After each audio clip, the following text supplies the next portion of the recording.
নবী বলছেন, আল্লাহ আমার উম্মত যদি জাহান্নামে থাকে আমি কিন্তু জান্নাতে যাব না। আল্লাহ বলছেন আপনি না গেলে তো জান্নাত উদ্বোধনই হবে না। এবার মামলা কি দাঁড়ালো? আল্লাহ পাক বলে যে আমি তাহকামুল হাকিমিন নিজেকে বলেছি, বিচার না করলেও তো জিনিসটা সুন্দর হয় না।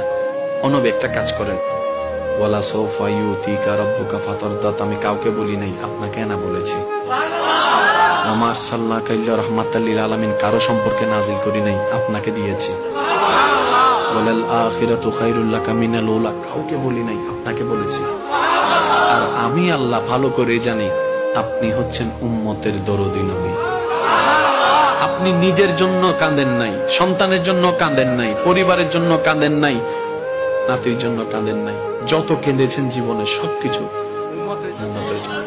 এমনকি হাসরের ময়দানে যখন সর্বপ্রথম আমাদের নবীকে আল্লাহর হুকুমে তোলা হবে, আমাদের নবী উঠেই জিব্রাইল আলাইহিস সালামকে প্রথম প্রশ্ন করবে, ও আমার ভাই জিব্রাইল, আমার উম্মত গুলো কোথায়?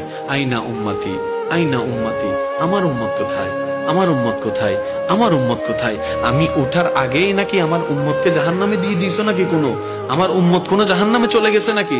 জিব্রাইল বলবে, ইয়া রাসূলুল্লাহ, প্রথমেই আপনাকে তোলা হয়েছে, এখন আর কাউকে তোলা হয় নাই, প্রথমেই আপনি উঠেছেন।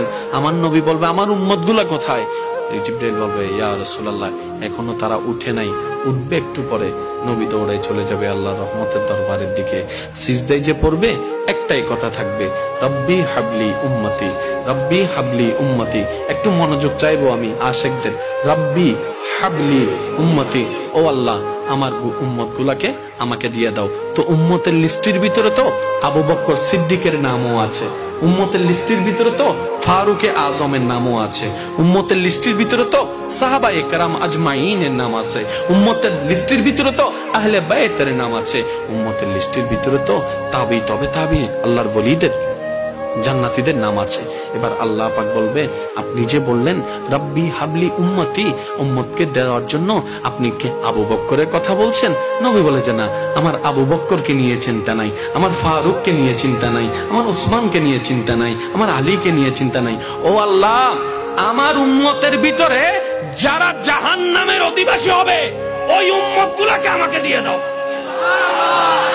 আল্লাহ বিচারক হয়ে বিচারক করবেন, জাহান্নামীকে জাহান্নামে দিয়ে দিবেন।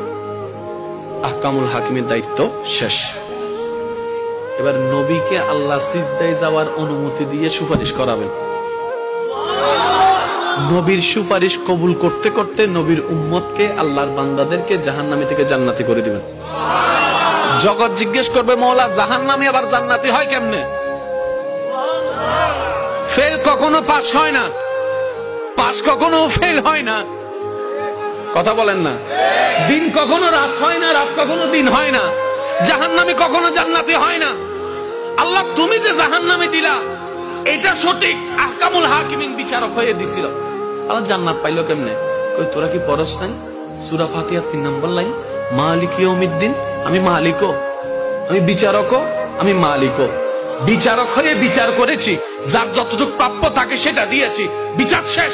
এবার মালিক হয়ে রহমানুর রহিম হয়ে দয়া করে জাহান্নামী থেকে জান্নাতি বানিয়ে দিয়েছি।